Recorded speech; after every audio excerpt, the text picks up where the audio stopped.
সাইফুদ্দিন হুজুর কেবলা, আমরা এটা সবাই জানি। হুজুর কেবলাকে দাফন করে দেওয়ার কিছুদিন পরে হুজুর কেবলার কবরটা ধসে গিয়েছিল। হুজুর কেবলার কবর থেকে এমন খুশবু বেরোচ্ছিল, ইমানদারদের বোঝাই যাচ্ছিল সাইফুদ্দিন হুজুর দাদা হুজুরের রক্ত তো একদিকে, কিন্তু ওনার ভিতরে তাকওয়া মানে আল্লাহর ভয় ছিল। বাবেরা নওজোয়ান তরুণেরা, আয় আমার রাসূলুল্লাহ দিওয়ানারা, অবশ্যই ঈমান আমাদের আপনাদের মধ্যে রাখতে হবে, এটার উপরে আপনাকে আমাকে চলতে হবে। এ যুবকেরা, আয় আমার রাসূলুল্লাহর প্রেমিকেরা, যদি আল্লাহ আমাকে আপনাকে 60 বছর হায়াত দান করে, এই 60 বছরে যদি রোজা আল্লাহ পাওয়ায়, রোজা অবশ্যই রেখে যাব, নামাজ অবশ্যই পড়ে পড়ে মরে যাব, অবশ্যই রাসূলের সুন্নাতের উপরে পালন করতে করতে চলে যাব। এ যুবকেরা, এটা আমাদের জন্য মূল সম্পদ, এটা আমাদের জন্য বড় ইহসান, এটা আমাদের জন্য বাজার, এটা আমাদের জন্য মাগফিরাত, এটা আমাদের জন্য আল্লাহর জান্নাতের রাস্তা। এ যুবকেরা তরুণীরা, একটা হাদিস আমার মনে পড়ে গেল, এই তাকওয়ার উপরে কথা বলতে গিয়ে রোজার মাসে রোজাদারকে শুনিয়ে দিয়ে যায়, আমার আল্লাহই তো জানিয়ে দিয়েছে। আমার হাবিব আপনি জানিয়ে দেন, ইয়া আইয়ুহাল্লাযীনা আমানু কুতিবা আলাইকুমুস সিয়াম কামা কুতিবা আলাল্লাযীনা মিন ক্বাবলিকুম লাআল্লাকুম তাত্তাকুন। আমার হাবিব আপনি তাদেরকে জানিয়ে দেন, তারা যেন তাকওয়া অবলম্বন করে। তাকওয়া কখন অবলম্বন হবে? রোজার মাসে রোজা রাখলে 11টা মাস তারা খাওয়া দাওয়া যেমন করেছে, একটা মাস আমি আল্লাহর জন্য তাকওয়া অবলম্বন করবে।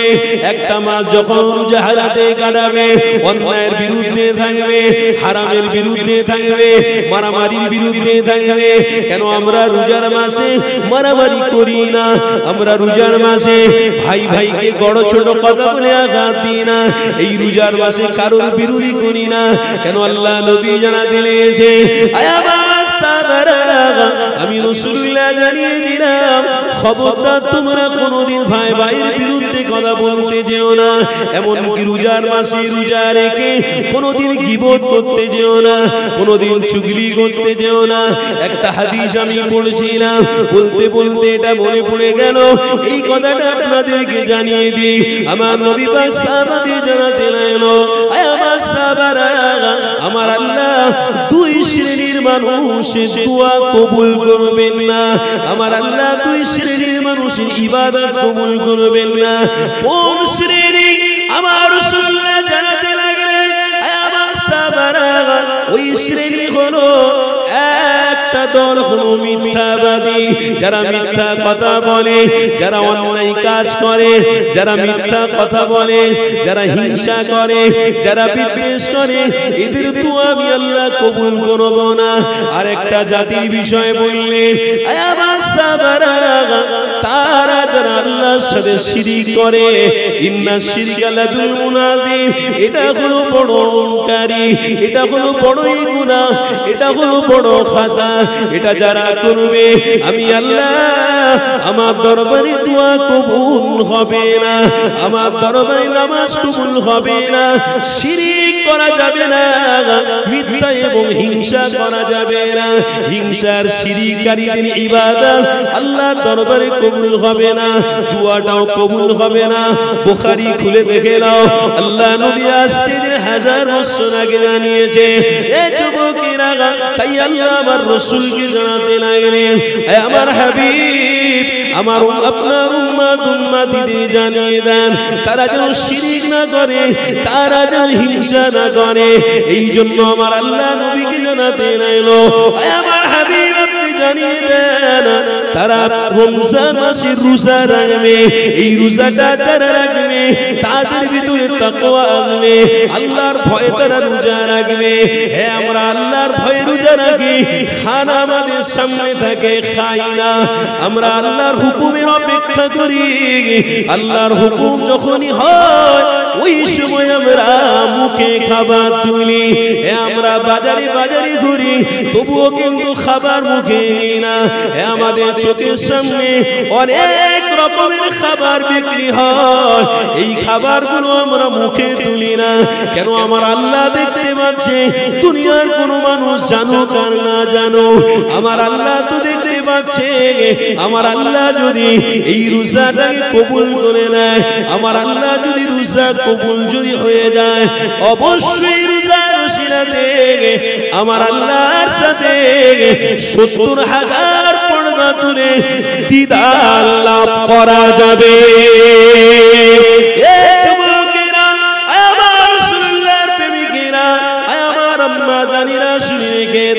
তাই আমার আল্লাহ জানাতে লাগলেন, আমার হাবিব আপনি তাদের জানিয়ে দেন, তাকওয়াওয়ালা ঈমান তারা যদি অবলম্বন করতে পারে, আমি আল্লাহ তাদের পক্ষ রয়েছি। তাই রমজান মাসে কারোর বিরুদ্ধে কথা বলা যাবে না, এই রমজান মাসে গীবত চুগলি করা যাবে না। আমার রাসূলুল্লাহ জানাতে লাগলেন, একটা মাস যদি রোজা রেখে এগুলো তারা করতে পারে, 11টা মাসও তার এই সমস্ত খারাপ থেকে বিরত থাকবে।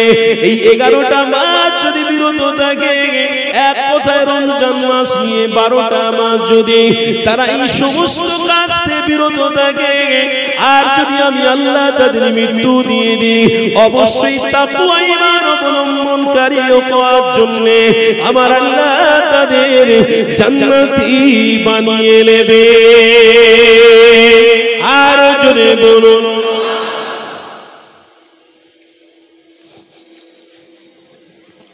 ছিরুন ছিলে ছিনছড়া দাও।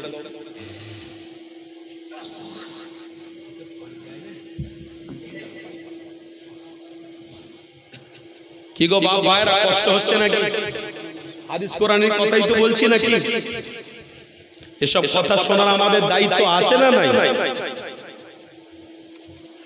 কোটি কোটি টাকা খরচা করে এক শ্রেণী কোটি কোটি টাকা খরচা করে সব কাজ করছে। আমরা তো দাদা হুজুর পীর কেবলার অনুসারী, আমরা এক একটা গ্রামে 1.5 লক্ষ 2 লক্ষ 3 লক্ষ টাকা খরচা করে ইমানি মাহফিল করি, তাবারুকের ব্যবস্থা করি। একটা শ্রেণী আছে তারা কোটি কোটি টাকা খরচা করে। কিসের জন্য করছে? আল্লাহকে খুশি করার জন্য। আর আমরাও এই রোজার মাসে সুন্দর একটা মাহফিল পেয়েছি, এটাও আল্লাহকে খুশি করার জন্য।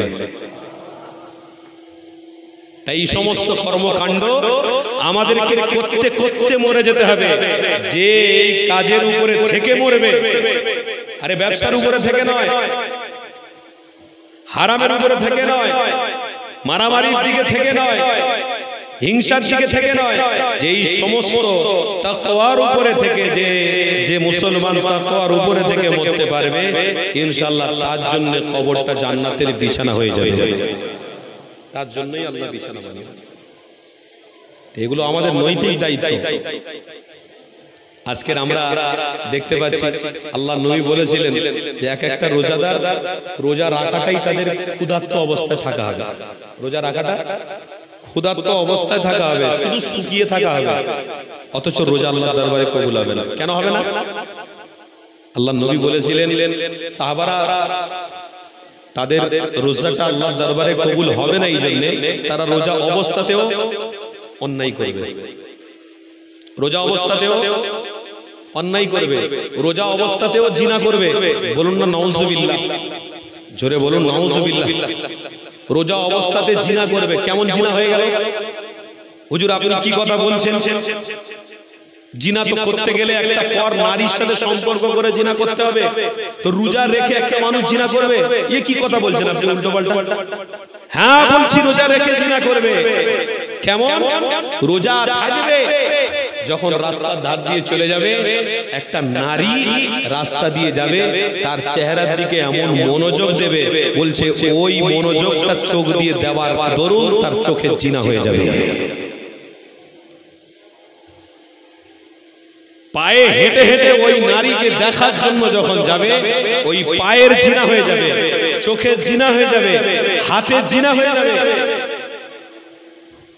আল্লাহ নবী তাই বলেছিলেন যে আমার এক শ্রেণীর উম্মত থাকবে, আমার ওই উম্মতদের রোজা আল্লাহর দরবারে কবুল হবে না, শুধু ক্ষুধার্ত অবস্থায় তারা সারা দিন কাটাবে, তাদের রোজা হবে না। আল্লাহ আমাদের রোজাকে কবুল করেন, বলুন আল্লাহুম্মা আমিন, জোরে বলুন আল্লাহুম্মা আমিন। আল্লাহর নবী বলেছিলেন ওই রোজা আল্লাহর দরবারে কবুল হবে না যে রোজাদার রোজা রেখে মানুষের গীবত করবে। নামাজ পড়ে বেরিয়ে দুজন তিনজন মিলে বসে গল্প করছে, জানিস এই অমুকের ছেলে ওই করেছে, অমুকের ছেলে তাই করেছে, এই রোজার মাসটা শুধু কেটে যাক, তারপরে মারবো দেখবি, ওই করবো, তারপরে ওই জমিটার বিষয়ে গন্ডগোল হয়ে রয়েছে, যারা গন্ডগোল করে তাদের ধরে মারবো, অমুক তমুক কথা ইত্যাদি আলোচনা। এদের রোজা শুধু ক্ষুধা অবস্থা থাকা হবে, শুধু খিদে থাকবে, আল্লাহর দরবারে রোজা কবুল হবে। তাই তো আপনাদেরকে জানিয়ে দিয়ে যায় আল্লাহ নবী আবার আজ থেকে 1000 বছর আগে সাহাবাদের জানাতে লেগেছে, আয় আমার সাহাবারা, আমি রাসূলুল্লাহ তোমাদেরকে জানিয়ে দিলাম খবরদার রোজার মাসটা হলো তাকওয়া অবলম্বনকারী মাস। এই তাকওয়া যদি তোমাদের মধ্যে থাকে, তাকওয়া কাকে বলে? আল্লাহর ভয়। এই ভয়টা যদি তোমাদের মধ্যে থাকে, আমি রাসূলুল্লাহ তোমাদেরকে জানিয়ে দিলাম অবশ্যই তোমরা কামিয়াবি এবং সফলতা অর্জন করতে পারবে। এই যুবক তরুণীরা, আল্লাহ নবী আমার সাহাবাদেরকে জানাতে লাগলেন, আয় আমার সাহাবারা, তোমরা তাকওয়া অবলম্বন করে জীবন কাটাবে। আল্লাহ নবী সাহাবারা জানাতে লাগলেন, ইয়া রাসূলুল্লাহ, হাবিবাল্লাহ, যতদিন বাঁচব তাকওয়া অবলম্বন করে জীবন কাটিয়ে দেব।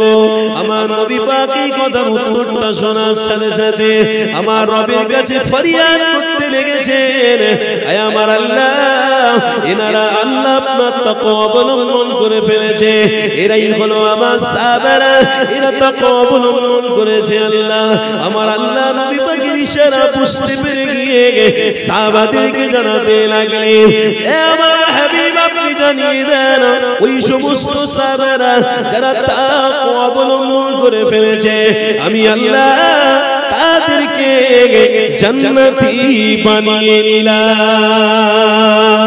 এই যুবক তরুণীরা, আমার রাসূলুল্লাহর প্রেমিকেরা, তাই তো আপনাদেরকে মজবুত থাকতে হবে, তাকওয়াওয়ালা ঈমান নিয়ে আপনাদেরকে চলে যেতে হবে। কেন দুনিয়ায় এসেছি একা, যাব আমরা সবাই একা, কেউ আমাদের সাথী হবে না, না আমার মেয়ে ছেলে, না আমার জামাই আত্মীয় স্বজন, না পয়সাওয়ালা, কেউ আমার সাথে সঙ্গী হবে না গো। আমার রাসূলুল্লাহর প্রেমিকেরা, তাই আপনাদেরকে জানিয়ে দিয়ে যায় খবরদার যতদিন বাঁচবেন একা আপনি এসেছেন, একাই চলে যাবে, তাকওয়া অবলম্বন করে মরার চেষ্টা করুন। একটা হাদিস আমার মনে পড়ে গেল, এই হাদিসটা আপনাদেরকে শুনিয়ে দিই। কোরআনের মধ্যে জিনার নাম এসেছে, আমার রাসূলুল্লাহর একজন সাহাবী হযরত সাইয়্যিদ হুজুরের কথা, আহারে কি তাকওয়া অবলম্বন করেছিল। এই যুবক তরুণীরা, ইসলামের মধ্যে সর্বশ্রেষ্ঠ নবী ওই রাসূলুল্লাহর সাথে সম্পর্ক হওয়াতে হযরত সাইয়্যিদ কতটা খুশি হয়েছিলেন, কতটা আনন্দ করেছিলেন, একটু কথাটা বললে আপনারা বুঝতে পেরে যাবেন। আমার রাসূলুল্লাহ সাহাবী 12 বছরের বাচ্চা হযরত সাইয়্যিদ হুজুর আমার বাপ মা হারিয়ে ফেলেছে, বাপ মাকে চিনেন না, জানেন না, আমার রাসূলুল্লাহর কাছে চলে আসলেন। এই যুবকেরা, আল্লাহ নবীর খিদমতে হযরত সাইয়্যিদ রয়েছে, আমার রাসূলুল্লাহর ভালোবাসা, আমার রাসূলুল্লাহর প্রেম হযরত সাইয়্যিদ মুগ্ধ করে ফেলেছে। আল্লাহ নবী সাহাবী হযরত সাইয়্যিদ আমার রাসূলুল্লাহর সুহবতে ওঠা বসা করতে লেগেছে। এক তারিখে দেখা যায় আমার রাসূলুল্লাহ মক্কা জমিনে রয়েছে, আমার রাসূলুল্লাহর কাছে খবর দেওয়া হলো কেউ এসেছে ওমান দেশ থেকে, ইয়া রাসূলুল্লাহ, ইয়া হাবিবাল্লাহ, আপনার সাথে দেখা করতে এসেছে। আল্লাহ নবী ওয়ার্ডার দিলেন, আসতে দাও, দেখা করো। তিনার বাপ তিনার মা আল্লাহ নবীর সামনে দাঁড়িয়ে গেলেন। আল্লাহ নবী সাহাবী হযরত সাইয়্যিদ আমার নবী পাকের পাশে চুপ করে বসে রয়েছে। আমার নবী পাক মানুষগুলোকে দেখে বলতে লাগলেন, এ বাবা, কে তোমরা? কোথায় বাড়ি তোমাদের? ওই সময় জায়েদের পিতা মাতা দাঁড়িয়ে দাঁড়িয়ে আল্লাহ নবীকে জানাতে লাগলেন, ইয়া মুহাম্মদ, আপনার পাশে যে বাচ্চা ছেলেটা বসে রয়েছে ওইটা হলো আমাদের কলিজার টুকরা বাচ্চা। ওই বাচ্চার খোঁজ পেয়ে আপনার কাছে এসে হাজির হয়েছি। আমার রাসূলুল্লাহ তখন বলতে লাগলেন, এ বাবা সাইদ, তোমার পিতা এসেছে বাবা, তোমার মাতা এসেছে বাবা, যাও তোমার পিতা মাতার সঙ্গে দেখা করে আসো। আমার রাধানগরের ইমানদার মুত্তাকি আমার বাবায়েরা, শোনো, তাকওয়া কেমন অবলম্বন করতে হয়, প্রেম কেমন রাখতে হয়, আল্লাহর ভয় কেমন থাকে, রাসূলুল্লাহকে পেয়ে তারা রাসূলুল্লাহকে কেমন মহব্বত করেছে। হযরত সাইদ জানাতে লাগলেন, ইয়া রাসূলুল্লাহ, হাবিবাল্লাহ, আমার আব্বা আম্মা জান এসেছে, আমি জানি আমার বাপ মা আমার সাথে দেখা করতে এসেছে, তবে ইয়া রাসূলুল্লাহ, হাবিবাল্লাহ, আমি আমার বাপ মায়ের থেকে যতটা প্রেম ভালোবাসা পেয়েছি তার থেকে হাজার হাজার হাজার হাজার গুণ প্রেম আমি মুহাম্মদ রাসূলুল্লাহ দরবারে পেয়েছি। আর জোরে বলুন, এটাকেই তো বলে তাকওয়া। আল্লাহর ভয় এসে গেছে অন্তরে, প্রেম জমে গেছে রাসূলের। জোরে বলুন সুবহান।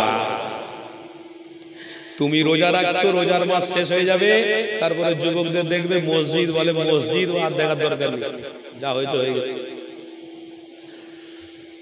ইমাম সাহেবের সঙ্গে মুসাফা হলো, হ্যাঁ রোজার মাসে খুব ঘন ঘন মসজিদে দেখতাম, এখন কি হুজুর একটু কাজে ব্যস্ত হয়ে গেছি, তো দোয়া করুন, কাজে ইনকামে আল্লাহ যেন বরকত দেয়। আলে ইনকামের জন্য হুজুরকে বলছো দোয়া করতে, কাজের জন্য হুজুরকে বলছো দোয়া করতে?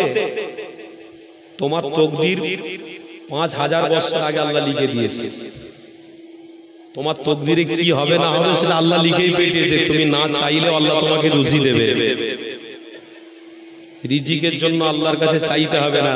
হুজুরের সঙ্গে দেখা হয়েছিল, হুজুরকে যদি এটা বলতে, হুজুর কালকে নামাজ ছেড়ে গিয়েছে, হুজুর আপনি দোয়া করেন তাকওয়াওয়ালা ইমানদার হয়ে যেন মরতে পারি, ইমানদার হয়ে যেন দুনিয়া ছাড়তে পারি, হুজুর এটার জন্য আপনি দোয়া করেন।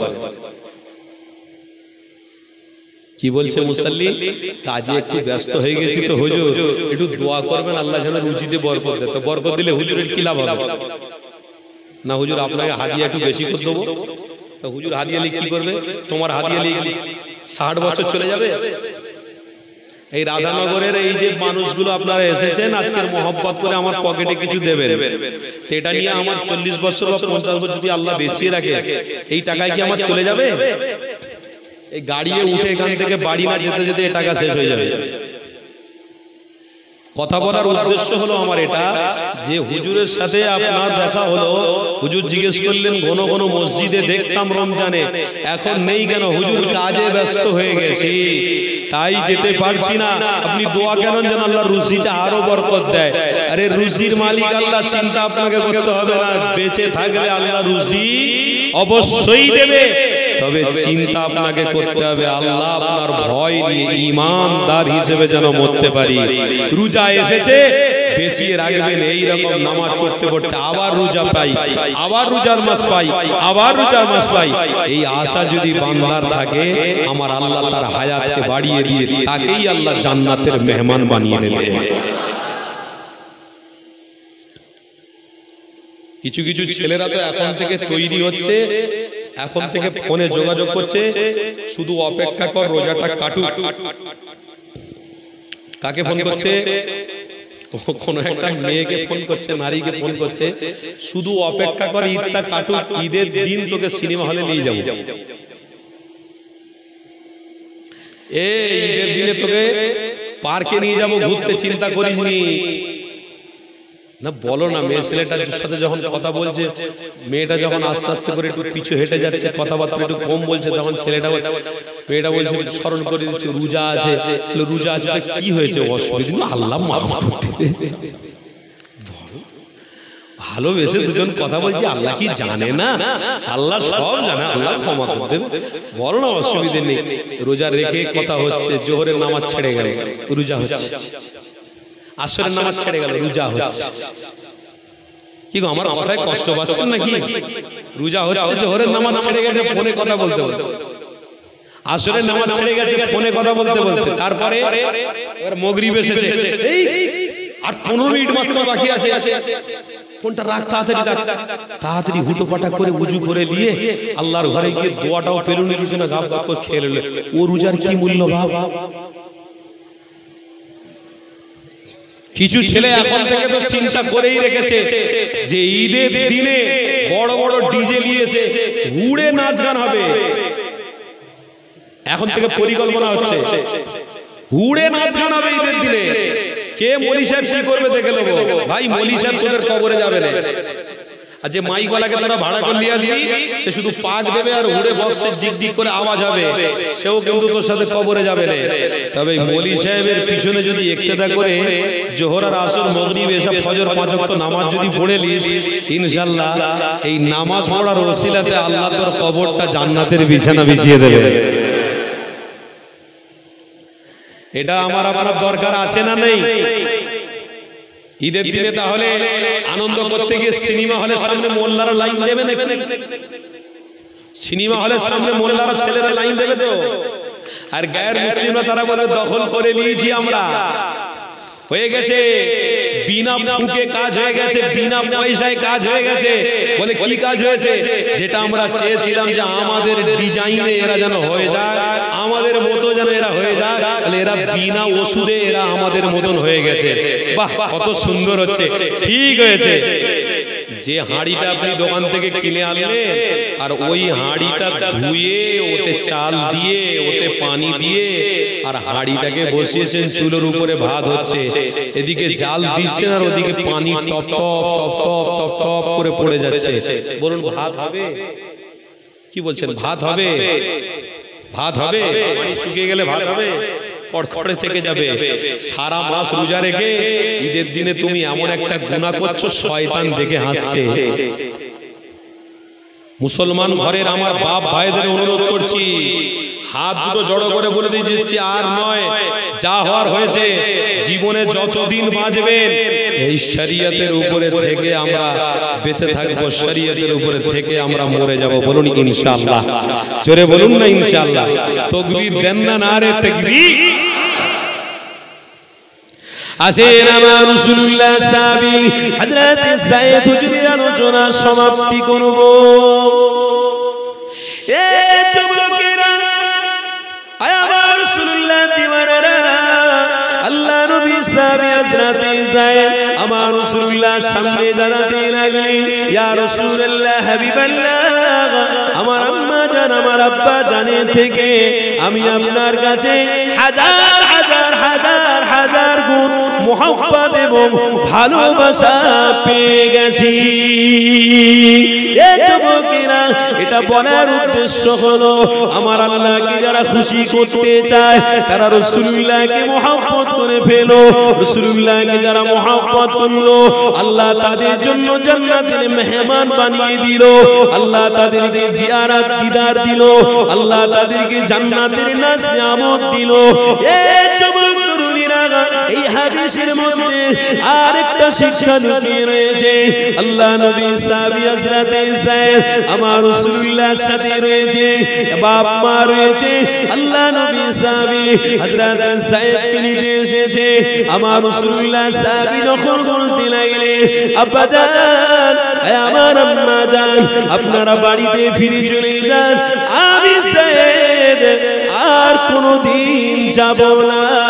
যে মজা আমার হাবিবের দরবারে পেয়েছি আমি আর আমার রাসূলের দরবার ছাড়বো না, আমি আমার হাবিবের দরবার ভুলে যাব না। বাপ মা কাঁদতে লেগেছে, আমার রাসূলকে বলতে লেগেছে, ইয়া মুহাম্মদ, আমার যায়েদ আর বাড়িতে যেতে যাচ্ছে না, কি আপনি করে ফেলেছেন? এই সময়তে আমার নবী পাক হযরত যায়েদের হাতটা ধরে নিয়ে মক্কা জমিনে চলে গেলেন। মক্কা জমিনে হাতিমে কাবার সামনে হযরত যায়েদকে দাঁড় করিয়ে রেখেছে।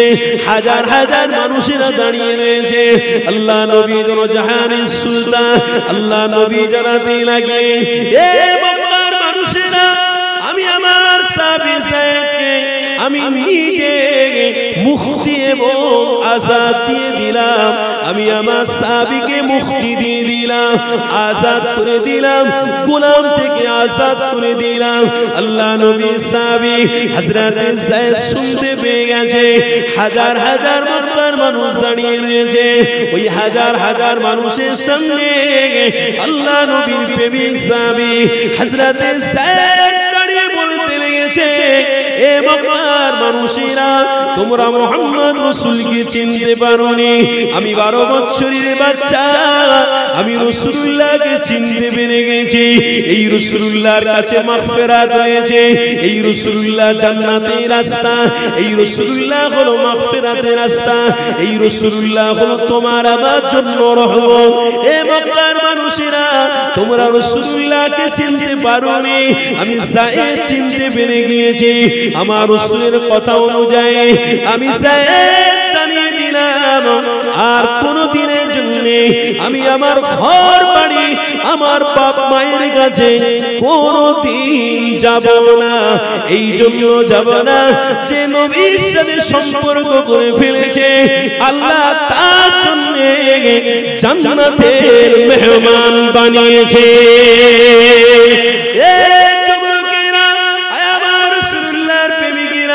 হযরত যায়েদ জানাতে লাগলেন, ইয়া রাসূলুল্লাহ, হাবিবাল্লাহ, আমি আমার বাপ মায়ের কাছে যাব না।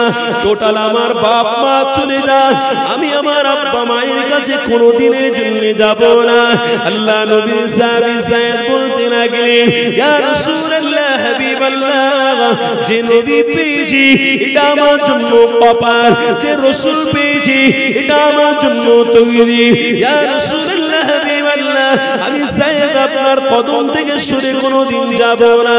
আমার রাসূলুল্লাহ জানাতে লাগলেন, এ মক্কার মানুষেরা, আমার যায়েদ যখন আমার কাছ থেকে যাবে না, তখন আমি রাসূলুল্লাহ জানিয়ে দিলাম, এই যায়েদ আমার কলিজার টুকরা সন্তান হিসেবে বানিয়ে নিলাম। আর জোরে বলুন নারে তাকবীর। এটাকেই বলে তাকওয়া, এটাকেই বলে। আমরা ইমানদারের ঘরে জন্ম হয়েছি, আমরা ইমানদার হিসেবে থাকব, ঈমান নিয়ে জান্নাতে যাব। বলুন ইনশাআল্লাহ, জোরে বলুন ইনশাআল্লাহ। তাহলে ইমানদার হিসেবে এই সমস্ত কর্মকাণ্ড আমাদের অন্তরে থাকবে না? থাকবে না। বেদিনদের কর্মকাণ্ড আমাদের মধ্যে থাকবে নাকি? থাকবে নাকি? একদম মজবুত হন ভাগর। আপনারা রাধানগরের মানুষ, মজবুতির সঙ্গে থাকবেন। বলে গেলাম তাকওয়াওয়ালা ঈমান নিয়ে আমরা মরতে চাই, এলি তেলি নয়। আমরা হলাম রাসূলের উম্মত। জোরে বলুন সুবহানাল্লাহ। আল্লাহ আমাদেরকে কবুল করলেন, বলুন আল্লাহুম্মা। যাক, দেখতে দেখতে তো সময় তো এগিয়ে চলে যাচ্ছে। সময় তো কারোর জন্য দাঁড়াবে না। আগের বছরে একটুখানি কালেকশন করেছিলাম, এই বছরে মাশাআল্লাহ কমিটির সাহেবাদের একটু অনুরোধে আপনাদের কাছে একটুখানি বলবো পয়সার কথা। কি গো, আপনারা সকলে রাজি আছেন তো? মাশাআল্লাহ, হুজুর এসেছেন, একটু তাকবীর দেন, নারে তাকবীর। সিলসিলায়ে হক মুজাদ্দিরে জামান, দাদা পীরের হক সিলসিলা, औलादे मुजद्दिरे জামান, औलादे मुजद्दिरे জামান, মাসলাকে মুজদ্দিরে জামান, মাসলাকে আবু বকর সিদ্দিকী। নারে তাকবীর, আলহামদুলিল্লাহ।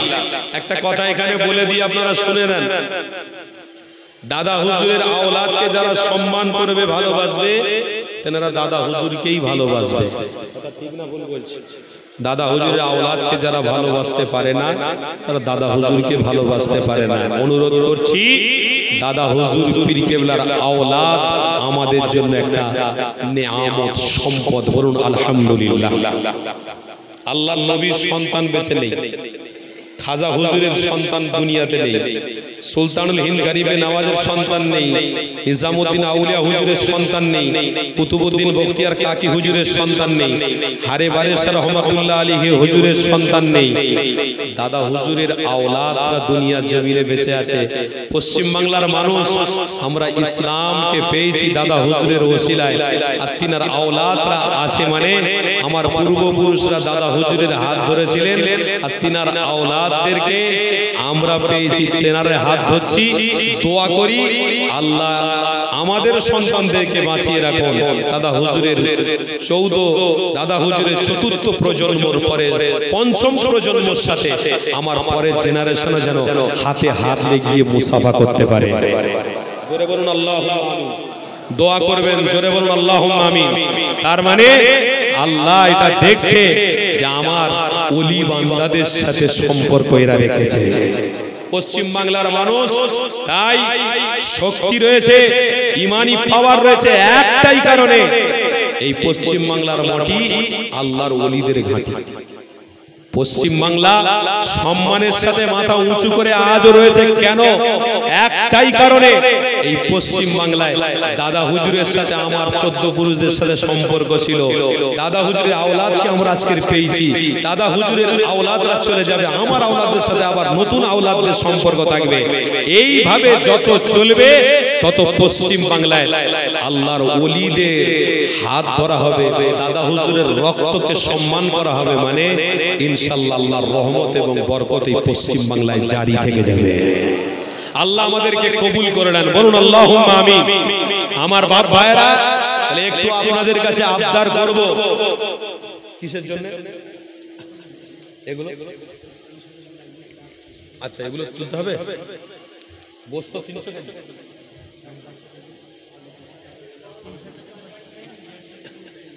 আচ্ছা, 150 কেজি উঠে গেছে। আচ্ছা, পরে বলে 150 কেজির মধ্যে 300 কেজির মধ্যে 150 কেজি উঠে গেছে, আর 150 কেজি প্রথমে গোশত বাবা কেউ আছেন 10 কেজি 10 কেজি করে, আর 150 কেজি বাকি আছে।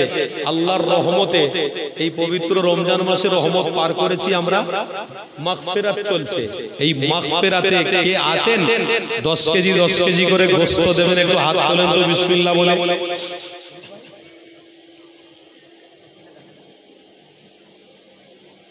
বাবা কেউ আছেন 10 কেজি? হাত তোলেন। নয় পিছনে কেউ বলছে রমজান মাসে, একটু তাড়াতাড়ি বলেন। 10 কেজি বিসমিল্লাহ বলে কেউ গোশত দেবেন আগামী বছর তাবারুকের জন্য? কি নাম বলেন? তাড়াতাড়ি বলেন একটু। রাধানগরের মানুষ আগামী বছর জান ভরে আমরা দান করেছিলেন, কলিজা ভরে দান করেছিলেন, 2 হাত ভরে দান করেছিলেন। এই বছর দেখি আমার বাপ ভাইদের ইমানি তেজ আছে না, আস্তে আস্তে করে দুর্বল হয়ে যাচ্ছে।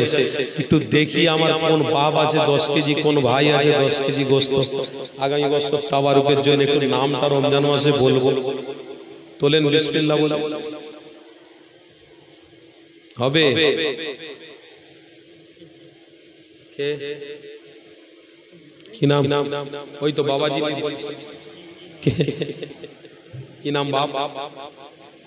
নাম বলতে হবে। আলহামদুলিল্লাহ, সুম্মা আলহামদুলিল্লাহ। 10 কেজি গোশত আগামী বছরের জন্য। একটু তাকবীর দেন না, নারে তাকবীর।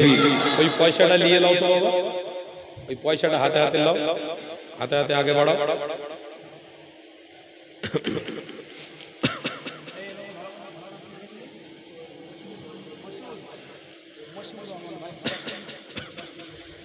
নাম বলতে মানা করেছেন। 10 কেজি আমার কি নাম? আকবর ভাই, আমার আকবর ভাই 10 কেজি। নারে তাকবীর। বাবাজি আপনার নাম কি? কি নাম বলেন? জনাব আব্দুল গফুর মোল্লা সাহেব, নগদে 500 টাকা বলুন মারহাবা। নারে তাকবীর। আর কে আছেন? 10 কেজি গোশত, 10 কেজি গোশত তাবারুকের জন্য কেউ আছেন? রাধানগরের মানুষ, মাশাআল্লাহ। কি নাম? जनाब हबीबुल्लाह साहेब 10 केजी गोश्त नारे तकबीर जनाब हबीबुल्लाह साहेब 10 केजी गोश्त बोलুন মারহাবা আর কেউ আছেন 10 কেজি 300 কেজি হয়ে গেলে বন্ধ করে দেব আর 300 কেজি হয়ে গেলে একটু বলবেন হুজুর আর কেউ আছেন 10 কেজি গোশত 10 কেজি গোশত বাবা তাকওয়া ওয়ালা ঈমানদার একটু বলেন না আল্লাহর ভয় আছে তো আল্লাহ দেখতে পাচ্ছেন একটু বলুন না 10 কেজি আল ইয়াউমা নাখতিমু আলা আফওয়াহিহিম ওয়া তুকাল্লিমুনা আইদিহিম ওয়া তাশহাদু আরজুলুহুম বিমা কানু ইয়াকসিবুন এমনও মানুষ পাওয়া যাবে কিয়ামতের দিনে মিথ্যা কথা বলবে আল্লাহ আমি গোশত দিয়েছিলাম এ দিয়েছিলাম তাই দিয়েছিলাম ঈমানদার ছিলাম নামাজ পড়েছি কোরআন বলছে মিথ্যা কথা বলবে আল্লাহ ইমানি মাহফিল দান করেছে সত্যি বলে ফেলো সত্যি করে বলো যে হুজুর 10 কেজি আল্লাহ দেখছে কিয়ামতের দিনে কোনো চিন্তা হবে না ইনশাআল্লাহ সত্য দেওয়ার ওসিলায় সত্য রাস্তায় থাকার ওসিলায় আল্লাহ আপনাকে এমনিতেই ক্ষমা করে জান্নাতি বানিয়ে দেবে কেউ আছেন বলুন জনাব মোহাম্মদ জাহিদ সাহেব 10 কেজি গোশত বলুন মারহাবা নারে তাকবীর আলহামদুলিল্লাহ খুব ভালো লাগছে এবার কি বলবো বলেন তো দেরি আপনারা করলে এখানে সব চ্যানেল রয়েছে সব চ্যানেলে খবর চলছে সারা পৃথিবীর মানুষ দেখছে সারা পৃথিবীর মানুষ দেখছে এখন ইমাম সাহেব দেখলে আরেক ইমাম সাহেবের রাগ মলি সাহেব দেখলে আরেক মলি সাহেবের রাগ কেন না খবরদার কোনোদিন করবেন না ইমামদেরকে আপনারা সম্মান করবেন এক ওলামা আরেক ওলামাকে সম্মান করবে পরস্পরের সম্পর্ক থাকবে যত সম্মান করবেন তত আমাদের ইউনিটি ভালোবাসা মজবুত থাকবে সব বামুনরা এক হয়ে গেল আর মলি সাহেবরা এখন এক হচ্ছে না সব বামুনরা এক হয়ে গেল মলি সাহেবরা এক হচ্ছে আল্লাহ হেফাজত শনিফুল খায়ে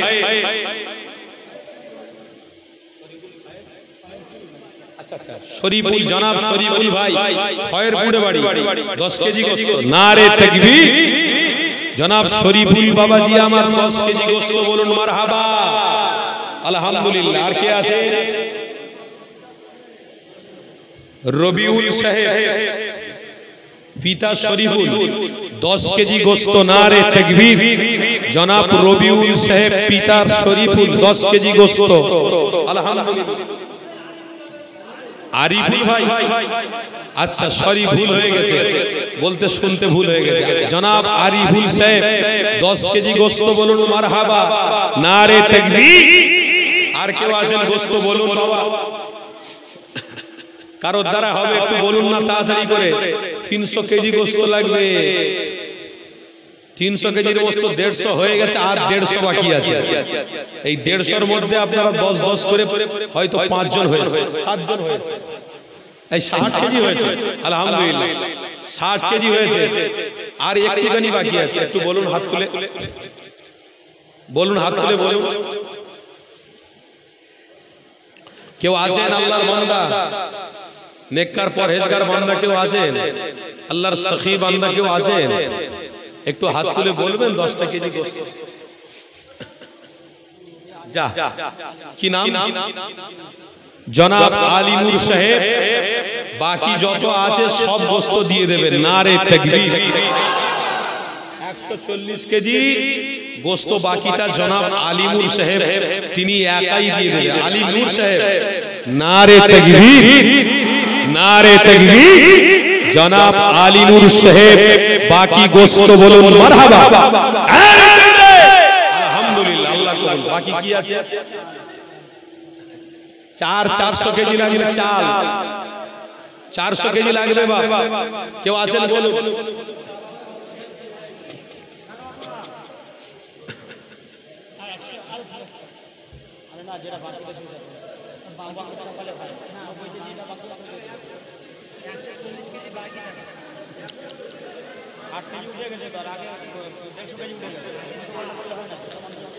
আস্তে একটু সবর করুন ধৈর্য ধরুন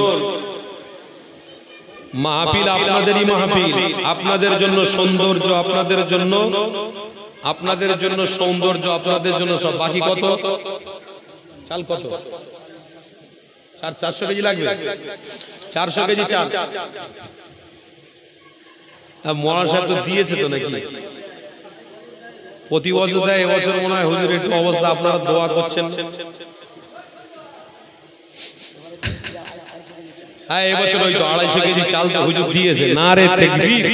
এটা 250 কেজি হুজুর মৌলানা জনাব মৌলানা ওদুদ সাহেব তিনি 250 কেজি চাল তো দিয়েছে। আর বাকি তো গত কেজি গত বছর দিয়েছে। হ্যাঁ, তো হুজুর দিয়েছে, যে আমারও হচ্ছে এখন। গত বছরে নাম লিখেছিলেন, ওটা হুজুরের চালেই তো হচ্ছে, আলহামদুলিল্লাহ। তাহলে আগামী বছর চালের জন্য কে আসেন? 400 কেজি আর লাগবে নাকি?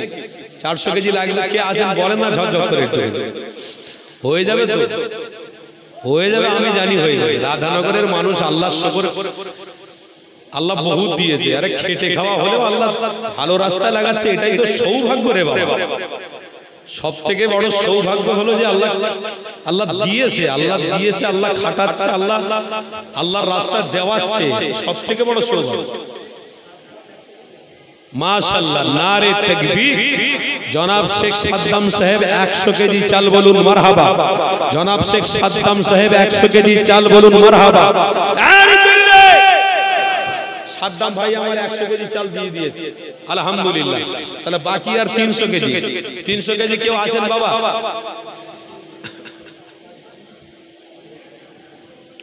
আর 300 কেজি কেউ আসেন বাবা? একটু হাত তোলেন না আল্লাহর ওয়াস্তে। কে? আয় আয় আয়, বলো না বাবা, কি নাম?